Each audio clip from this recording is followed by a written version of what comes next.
Doing this is no longer enough. Being a photographer is no longer enough. Being able to take a well-exposed image is no longer enough. Understanding how to meter flash is no longer enough. Understanding off-camera flash outdoors is no longer enough. Being able to do some really elaborate composite work is no longer enough. And the reason I bring these points up is because in the 1980s, the 1990s, and the early 2000s, it was enough. It was enough to be able to become a professional photographer. Back in the film day, if you could guarantee to expose it correctly, like every single time, if you're at a wedding, you need to be able to go, no matter what happens, I can expose this shot. I can get this frame exactly how it needs to be. That was enough. That was enough to be a lucrative photographer because you really had to know your technical, stuff back then. And when I was shooting, even in the early digital days of like the 1D Mark II, we had an LCD screen about this big. You couldn't tell if it was in focus or not. And to be honest, you might as well have been shooting film back then. And even then, it was enough to expose the image correctly and just, have it in focus. That was enough. If you were in a studio, it was enough to light it nicely. Now, yes, of course, there were brilliant photographers back then. This is not taken away from the elite level. We're talking about the entry into the business here. Now today,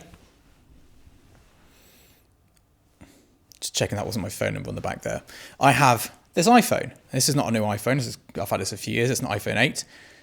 This does all of those things. I can even trigger off-camera flashes with it, but this can take a good enough photo that would have been enough back then and probably very similar image quality compared to a lot of the cheaper film stocks. This would have been enough, but today it's not. And the reason I bring this up is because I think a lot of people are still hanging on to that. I can do off-camera flash. I have a pro camera. I've got the big full-frame sensor. I've got my big lenses. I can be a professional photographer, but you can't today. Today it's different. The requirements and the skill set required to be a professional photographer are different. It's no longer enough to be able to do those simple technical tasks.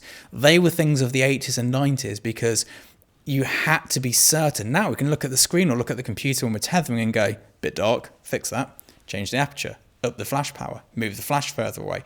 The shadow fall off isn't great, I'm casting a shadow on the background, whatever it may be.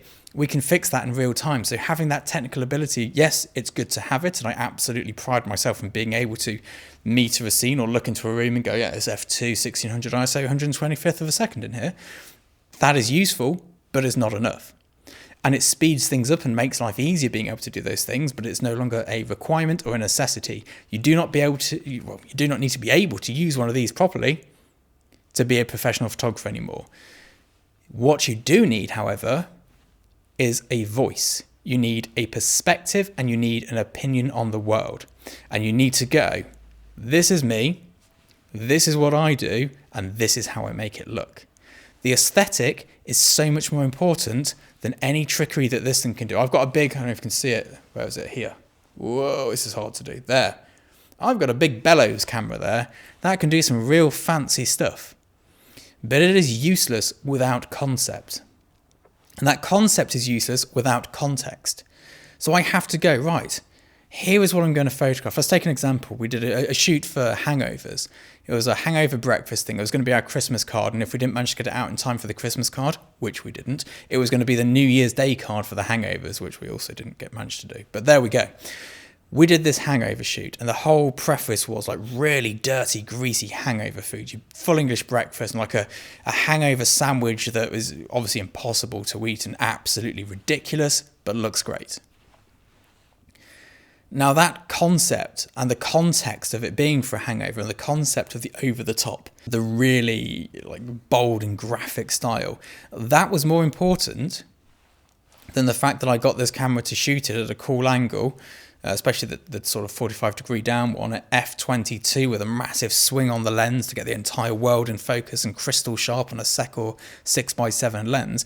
That's all good fancy stuff, but no one cares because I could have done it on this with just a standard thing and just hit focus stack.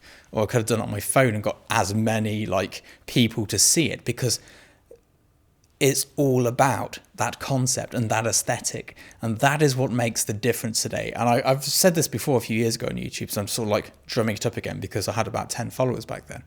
But It is so important to have your niche. It is so important to have your style and all of these things that go along with it that I harp on about all the time, and people think I'm slightly nuts because of it.